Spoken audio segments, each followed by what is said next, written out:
स्वागत आहे आपल्या एका छानशा मिनी ब्लॉगमध्ये। तर आज आलेलो आहे आम्ही माझ्या माहेरी। मुलांना उन्हाळ्याच्या सुट्ट्या आहेत तर मुलांना सोडण्यासाठी आम्ही आलेलो होतो।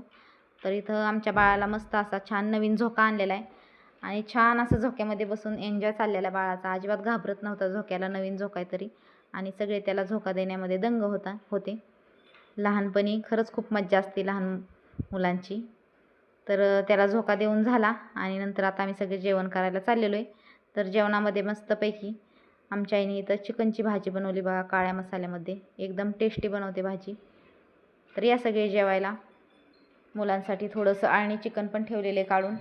मस्त सगळ्यांनी जेवण केलं आणि नंतर इकडं आमच्या गोट्यात आली बघा, इथं मनीमाव आहेत दोन आमच्या, ह्या त्यांना पण दूध प्यायला दिलेले। आणि इकडं आहेत आमच्या शेळ्या। तर इकडं आमचे नाना त्या शेळीच्या पिल्लाला बाटलीने दूध पाजतायत। शेळ्यांचं शिल्लक राहिलेलं दूध जे पिल्लं आहेत त्यांना ती बाटलीने पाजून टाकतात सगळं। मस्त अशा काळ्या सगळ्या एका कलरच्याच आमच्या शेळ्या आहेत बघा, पाहू शकताय तुम्ही। शेळी पालन आहे त्यांचं, 8-9 शेळ्या आहेत। तर कसा वाटला मिनी ब्लॉग कमेंट करून सांगा। व्हिडिओ आवडल्यास व्हिडिओला एक लाईक आणि चॅनलला सबस्क्राईब करायला अजिबात विसरू नका।